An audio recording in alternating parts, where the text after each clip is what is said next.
할렐루야. 이 밤에도 하나님의 말씀을 통하여 응답받고 기도하는 밤 되시길 축원합니다. 그래서 말씀 붙들고 우리가 기도할 때 우리가 첫 번째로 주목할 말씀은 2절에 있는 말씀입니다. 여기에 주님께서 이렇게 말씀하셔요. 거룩한 선지자들이 있다. 그 거룩한 선지자들은 예언의 말씀을 주셨다는 거예요. 그리고 두 번째는 주되신 구주께서 너희의 사도들로 말미암아, 즉 두 번째 사도에 대해서 말씀합니다. 그리고 그들에게 명하신 것들을 기억하게 하려 하노라. 두 대상이 나왔죠. 한쪽은 선지자, 한쪽은 사도입니다. 물론 신약 성경에도 선지자가 있었지만 선지자라는 개념은 바울에게 있어서요, 그건 구약 시대를 의미하는 거예요. 그리고 그 당시에 바울이 또 이 베드로가 또 다른 사도들이 복음을 전할 때는 신약 성경이 없었습니다. 그렇기 때문에 그들이 선지자라고 할 때는 구약 성경을 염두에 둔 거예요. 그리고 이제 베드로는 사도들이 있다. 사도들의 본인이 이제 리더죠. 그런데 그 사도들에게 명령하신 것이 있다. 그게 복음입니다. 그래서 우리는 이제 그것을 신약이라고 하죠. 그래서 이제 구약 성경인 이 선지자의 의미, 그 다음에 신약 성경인 사도의 의미, 이 두 가지를 생각해야 돼요. 즉 성경이 너희에게 뭐라고 말씀하시느냐, 이것을 기억하라는 거예요. 다시 강조할게요. 성경이 나에게 뭐라 말씀하시는가를 기억하라는 거예요. 우리는요, 세상이 나에게 뭐라고 하는가에 굉장히 관심이 많습니다. 우린 다른 사람이 나에 대해서 어떻게 평가하느냐에 굉장히 관심이 많아요. 그런데 여러분, 속아서는 아니 됩니다. 다 헛된 것입니다. 하나님이 나에 대해서 어떻게 생각하시냐가 굉장히 중요해요. 그러니까 주님이 나에게 하신 말씀이 뭐냐는 거예요. 선지자를 통해서, 사도를 통해서. 베드로는 그것을 집중하라는 거예요. 바울도 다른 사람이 나를 뭐라 평가하는가에 대해서는 관심 없다는 거예요. 심지어는 나도 내 자신에 대해서 평가하고 싶지 않다고 그랬어요. 나를 평가하실 분은 그것은 마지막 때에 오실 예수님이다. 이렇게 고백을 합니다. 그래서 우리는요, 사회적인 동물이기 때문에요, 굉장히 다른 사람이 나에 대해서 뭐라고 말하냐가 큰 영향을 끼치게 됩니다. 여러분, 여기에 절대 속으면 아니 됩니다. 율법이 나에 대해서 뭐라고 말하냐에 깊이 빠져들잖아요. 그러면 복음 안으로 들어오지 못하고요, 거기에서 주저앉아 버립니다. 왜냐하면 율법은 항상 우리의 어두운 면을 지적을 해요. 율법은 하나님의 말씀이지만 율법의 기능이 나의 죄에 대한 지적을 통해서 내가 죄인이라는 것을 자각하고 하나님의 성막에 나아가 피제사를 드리기를 원하는 거예요. 늘 주님을 찾도록 만드는 거죠. 그런데 그 이치를 깨닫지 못하고 율법이 야단친다고 거기에 푹 주저앉아 버리면 주님을 만나지 못합니다. 우리가 하나님 앞에서요, 어려운 환경을 통해서 우리가 직면하는 여러 가지 상황을 통해서 우리가 공격을 받을 때 우리는 기억해야 됩니다. 하나님이 원하시는 것은요, 그 자리에 푸석 주저앉아 있는 것이 아니라 주님께 속히 오라는 것이에요. 그렇기 때문에 주님은 구약의 선지자가 됐든 신약의 사도가 됐든 하나님이 나에게 뭘 하시는가를 듣고 깨닫는 것, 이것이 기억하는 겁니다. 절기도 다 마찬가지예요. 유월절, 오순절, 초막절, 각종 절기들도 기억하라는 거예요. 우리가 신약에서 복음 안에서 세례와 성찬을 통하여 성례를 행하는데요, 특별히 성찬을 행하는 것은 예수님이 나를 위하여 십자가에 피 흘려 죽으셨다는 사실을 그것을 기억하라는 겁니다. 잊지 말라는 거예요. 그것이 희미해져서는 안 된다는 거예요. 나중에는 타성에 젖는, 이제 매너리즘에 젖는다. 타성에 빠져버리면 안 된다는 거예요. 어떤 교회에서는 매주 매달 성찬식을 하면 타성에 빠지지 않을까. 인간은 그렇게 쉽게 타성에 빠질 수 있어요. 예배도 마찬가지예요. 우리가 드리는 주일 예배나 각종 예배, 평상시에는요, 소중함을 모르다가 타성에 빠집니다. 가고 싶으면 가고, 가기 싫으면 안 가고, 형편이 되면 가고, 형편이 안 되면 안 가고. 그런데 힘든 상황이 오게 되면 가고 싶어도 못 갈 때가 있어요. 그때는 목이 마릅니다. 마치 다윗이 자기 고향 베들레헴에 그 샘물, 저 물을 마시고 싶다. 물이 얼마든지 많이 있지만 그리움이 있는 거예요. 고향에 대한 향수. 그러다가 하마터면 충성스러운 부하들을 잃을 뻔했잖아요. 그래서 우리가 하나님 앞에서 하고 있는 매번 반복되는 그러한 주님을 향한 예배와 기도와 찬양, 이런 것을 귀하게 생각해야 돼요. 나중에는 내가 찬양하고 싶어도 목소리가 나오지 않을 때 있고요. 또 교회를 가고 싶어도 이제 몸이 아파서 가지 못하는 상황이 벌어질 수도 있어요. 기도하고 싶어도 기도가 힘든 상황이 올 수도 있어요. 그런데 오늘 주님은 선지자들과 사도들이 너에게 뭘 명하고 있느냐, 그걸 기억해 봐라. 그것은 성경을 통해서 하나님이 나에게 하시는 말씀을 자꾸 깨달으라 하는 것이에요. 오늘도 우리가 성경을 통해서 주님의 뜻을 깨닫기를 주님으로 축원합니다. 그러면서 우리는 1절부터 10절까지 말씀 가운데서 딱 한 절을 향해 갈 겁니다. 그것은요, 8절에 있는 말씀입니다. 시작. 사랑하는 자들아, 주께는 하루가 천년 같고 천년이 하루 같다는 이 한 가지를 잊지 말라 그랬어요. 1절에 사랑하는 자들아 말씀하셨고요. 그 다음에 8절에 사랑하는 자들아 이렇게 말씀합니다. 전체에서 이제 두 번째 사랑하는 자가 반복되는데요. 여기 보면 우리가 잘 아는 말씀이죠. 하루가 천년 같고 천년이 하루 같다. 이 한 가지를 잊지 말라. 그걸 기억하라는 거예요. 근데 여러분, 좀 더 깊이 묵상할 필요가 있습니다. 이게 무슨 뜻일까요? 여기에 중요한 단어를 놓쳐서는 아니 됩니다. 따라서 합시다. 주께는. 이 전체 문장 가운데 가장 중요한 단어는요, 주께는, 이거 주어입니다. 핵심이에요, 이게.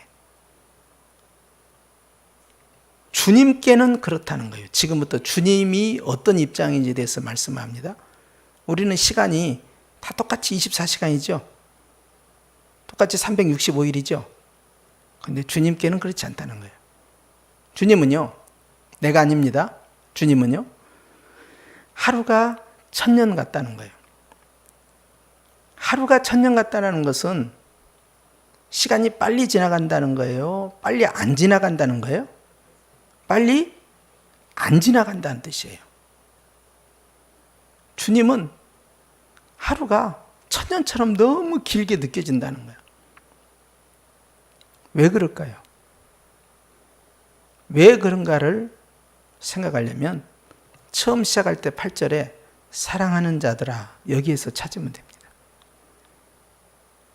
우리를 사랑하시는 주님께서 하루를 왜 천년처럼 길게 느끼고 계시느냐는 거예요. 속히 보고 싶기 때문에, 속히 만나고 싶기 때문에. 이게 주님의 사랑입니다. 두 번째는요, 천년이 하루와도 같다는 거예요. 이제는 반대예요. 하루가 천년처럼 길게 느껴진 주님의 그 안타까운 마음, 이제 반대로 이 천년이라는 긴 세월이 하루처럼 훅 지나가고 있어요. 누가? 주님이 그렇다는 거예요. 너무너무 빨리 지나가고 있는 거예요. 왜 주님은 이 1000년이라는 긴 세월을 하루로 생각하실까요? 우리가 그 다음 말씀에 보니까요, 주님이 기다리고 있는 자가 있어요.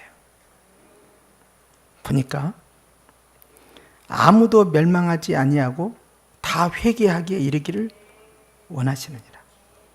주님이 1000년을 하루처럼 기다린 것은요, 1000년이 되었는데도 돌아오지 않고 있는 자가 있어요.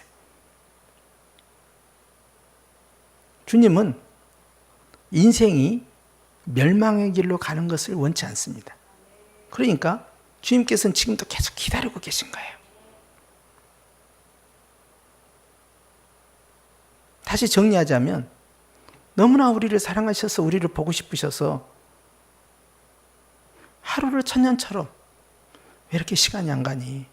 보고 싶은데 왜 이렇게 시간이 안 가니? 그렇게 생각하시고, 반대로 1000년이 하루처럼 훅훅 지나가는데 주님은 애가 타는 거야. 왜 이렇게 시간이 빨리 가는 거야? 왜 이렇게 시간이 빨리 가는 거야? 아직 아무개가 돌아오지 않았는데, 아직 아무개가 회개하지 않았는데, 아직 아무개가 깨닫지 못했는데, 얘는 도대체 어디 가서 나를 잃어버리고 저렇게 사는 거야? 주님의 그 기다림의 사랑이 이 안에 들어있어요. 우리도 마찬가지일 때가 있죠. 우리도 어떤 날은 길게 왜 이렇게 시간이 안 가? 왜 시간이 안 가? 그럴 때는 막 주님이 보고 싶어서 왜 이렇게 시간이 안 가? 빨리 천국 가고 싶은데 왜 이렇게 시간이 안 가? 지금이란 나를 데려가시지 왜 이렇게 시간이 안 가? 그럴 때도 있지만, 대개 어느 때 이렇게 말하냐면 응답이 더딜 때 그래. 그때가 언제입니까, 주님? 빨리.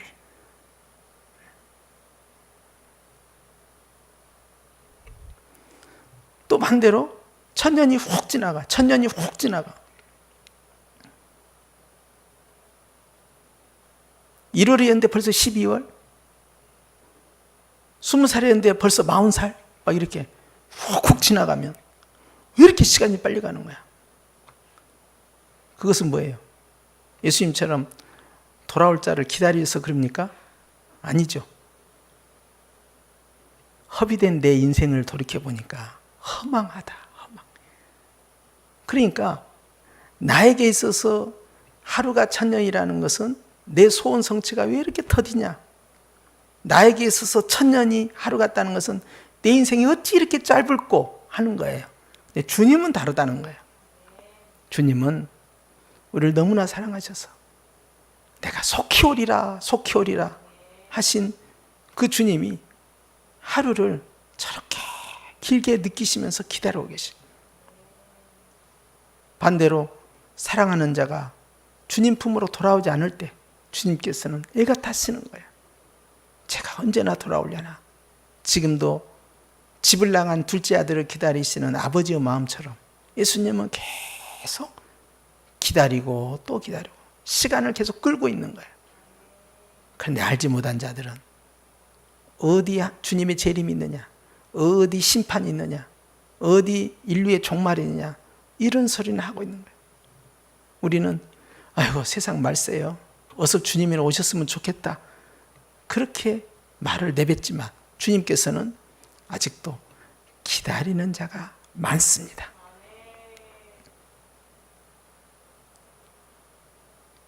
주님은 우리를 보고 싶어서 애타시면서 시간이 왜 이렇게 안 가누 이렇게 말씀하시기도 하고, 또 주님은 기다리는 자를 애타게 찾으시면서 왜 이렇게 시간이 빨리 가누, 제가 돌아와야 할 시간인데. 전부 주님의 사랑이에요. 주님은 우리를 향해서 그렇게 하십니다. 근데 우리는 이 시간 앞에서 주님을 위해서 쓰는 것이 아니라 나를 위해서 써요. 아이고 빨리 응답받으면 좋겠다, 빨리 이루어졌으면 좋겠다, 빨리 성취됐으면 좋겠다, 빨리 축복받았으면 좋겠다. 왜 이렇게 더디누?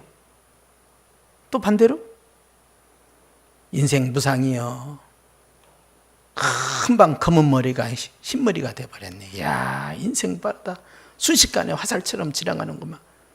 다 내 중심으로만 해석하는 거예요. 주님을 위해서 해석하지는 않습니다. 오늘 주어가 뭐라고 그랬어요? 주께는 이렇게 시작하는 거예요. 우리의 초조함과 우리의 기다림, 우리의 애타함이 나를 위한 겁니까? 주님을 위한 겁니까? 이걸 생각하셔야 합니다. 주님의 그 기다림과 초조함과 그 안타까움과 보좌 옆에서 기도하심은 나를 위함입니까? 주님을 위함입니까? 나를 위함이에요. 우리는 우리 자신을 위한 거예요. 주님은 주님보다는 이 땅에 있는 성도들 위해서 그러신 거예요. 이것이 큰 차이예요. 시간 앞에서 느끼는. 벌써 가을이라고요? 귀뚜라미 울고, 아이고 여름이 다 지나갔네. 아이고 곧 있으면 또 추석이고 곧 있으면 또 겨울이 오겠구나. 항상 우리는 그렇게 생각합니다. 그런데 주님은 지금도 나는 어서 사랑하는 자 만나고 싶구나. 왜 이렇게 시간이 안 가느냐? 나는 기다리고 있는데 이렇게 시간이 손살같이 지나가고 있는데 저 아이는 왜 돌아오지 않고 있느냐? 하나님은 또 기다리고 계세요. 이것이 바로 아버지의 마음이요 예수님의 마음이라는 거예요. 자, 그럼 우리가 이걸 기도로 어떻게 적용을 할까요? 이제 결론입니다. 자, 선지자와 사도들의 명하신 것을 기억해야 된다. 그건 성경이에요. 자, 그러면 성경에서 오늘 이 베드로서 3장 8절의 말씀을 그대로 적용하려고 하는데, 자, 기도하는 우리에게 주님께서 무엇을 원하실까? 우리가 어떤 기도하기를 원하실까? 주님은 시간 안에도 계시고 시간 밖에도 계십니다. 시간을 창조하셨습니다. 자, 그분께서 시간 안에 살고 있는 우리에게 뭔가 말씀을 하고 계신 거예요. 우리는 때로는요, 시간 밖에 계신 주님을 만날 때는요, 시간을 초월해서 만나잖아요. 그러니까요, 사도 바울이 3천층에 올라간 것과 똑같은 것처럼 우리가 시간의 제한을 받지 않는 그 세계를 경험을 하고 바라봅니다. 그런데 오늘 우리는 이 3장 8절 말씀을 어떻게 적용할 것이냐, 기도할 때 내가 어떤 기도를 할 것이냐 하는 거예요. 주님은 어떤 마음으로 우리를 대하고 계시는데 나는 어떻게 기도할 것인가? 오늘 주님께서는 내가 시간 가운데에서 묶여있는 자, 갇혀있는 자, 매여있는 자가 되기를 원치 아니하십니다. 그리고 주님이 이 시간을 때로는 길게 느끼고 때로는 매우 짧게 느끼는 것은 순전히 우리를 향한 사랑 때문에 그래요. 그런 것처럼 우리도 시간이 짧으면 예배 시간이 왜 이렇게 짧을까? 찬양 시간이 왜 이렇게 짧을까? 기도 시간이 왜 이렇게 짧을까? 설교 시간이 왜 이렇게 짧을까? 이렇게 생각했는데 되게 목사님 시간 지났어요. 오늘 설교 너무 길어가지고 1시간 안에 끝내야 돼. 너무 길었어요. 이런다든지 찬양을 도대체 몇 분을 하고 있냐고 이런다든지 가야 할 시간이 있는데 시간을 나를 위해 씁니다. 주님은 주님을 위해 그 시간을 쓰지 않고 우리를 위해서 쓰고 계시는데 완전히 다르잖아요. 근데 기도 가운데는 시간이 있어요. 기도 시간. 뭐냐면요, 응답이거든요.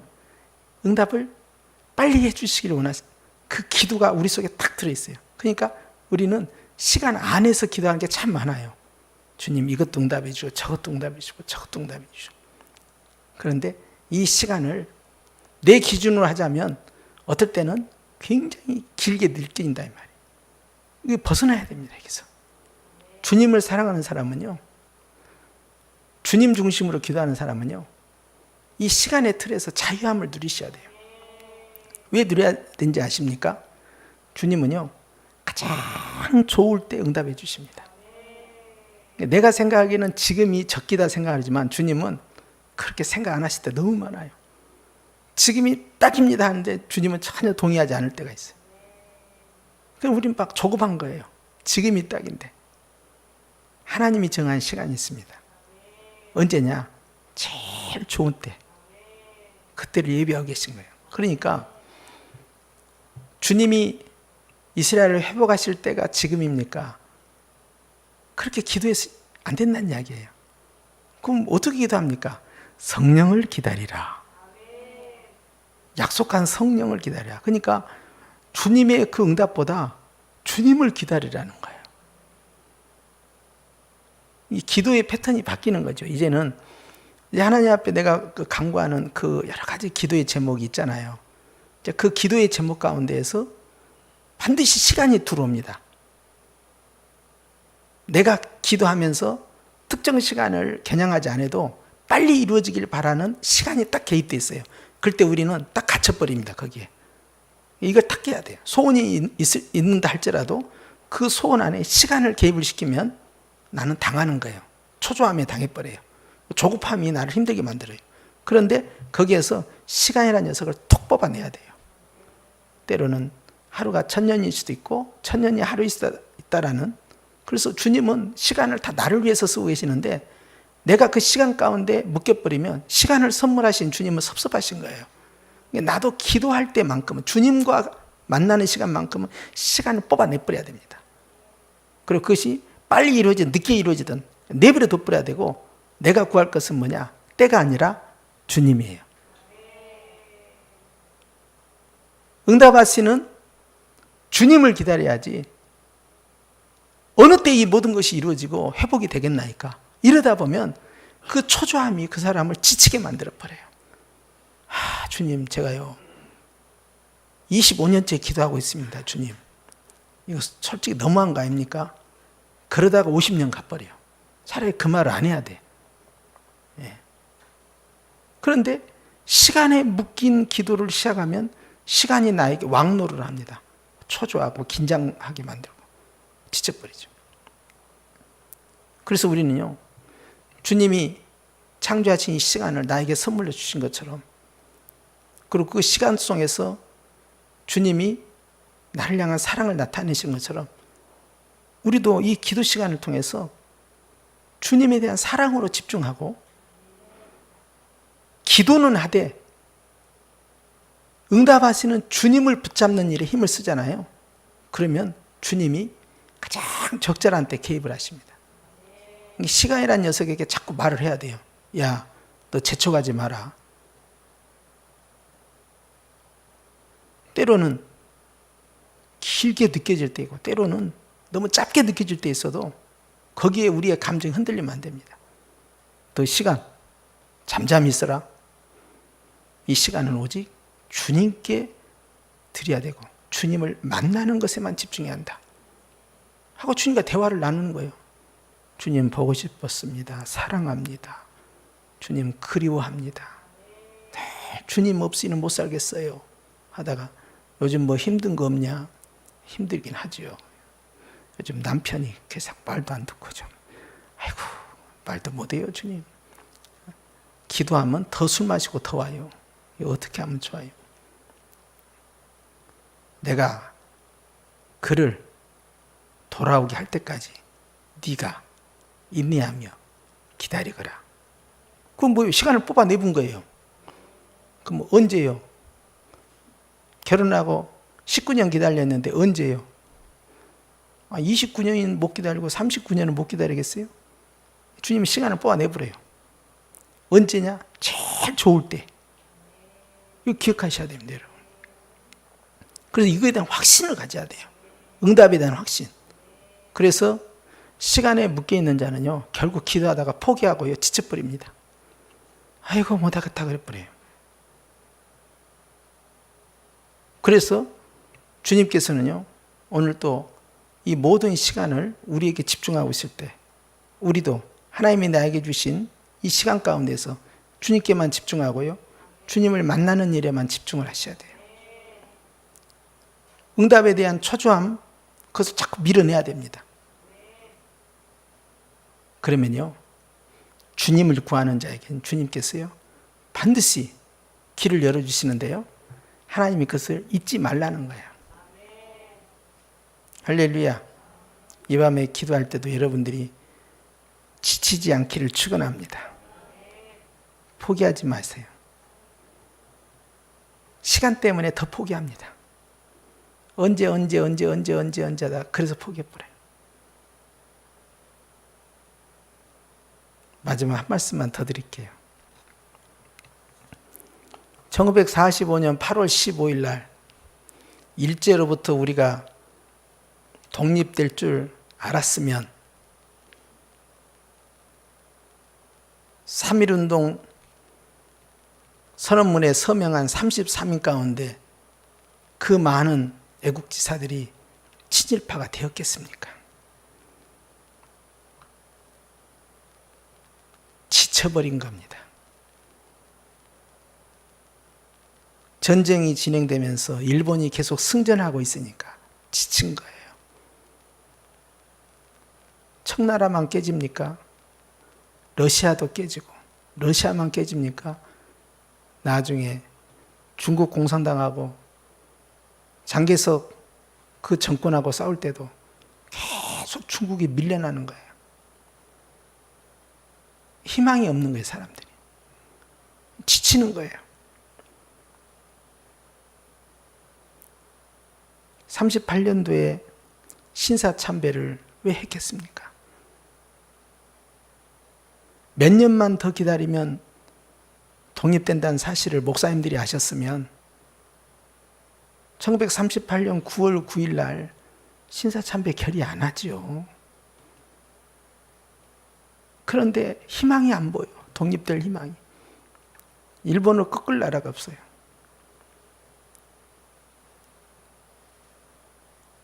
(1942년에) 많은 애국지사들이 친일파로 돌아서게 됩니다. 3년만 기다리면 되는데 그걸 알았겠습니까? 시간에 종로를 한 거예요. 그래서 지쳐 포기해버린 겁니다. 끝을 알고 가는 사람은 없어요. 그런데 주님 우리에게 그렇게 말씀하십니다. 끝을 알고 계신 주님이 말씀하신 거예요. 가장 좋을 때 응답해 주겠다. 시간을 보고 지치시면 안 되고, 환경을 보고 지치면 안 되고, 주님을 보고 끝없는 소망을 샘솟듯 끌어올려야 됩니다. 개인의 문제든 교회 문제든 가정의 문제든 나라와 민족의 문제든 다 똑같아요. 지금 생각해보면 아이고 그까지 그 36년 별것 아니었다 이렇게 생각할 거 아니에요.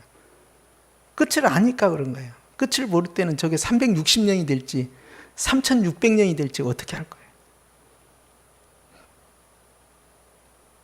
시간에 묶인 자는 반드시 넘어진다. 기억하시고 오늘도 주님은 우리에게 그 시간 안에서 자유하고 모든 시간을 동원해서 우리를 사랑하신 예수님의 그 사랑으로 오늘 우리에게 찾아오셨으니 바로 그 예수님의 사랑 오늘 품고 주님을 만나는 시간이 되시길 축원합니다. 다 함께 기도드립니다.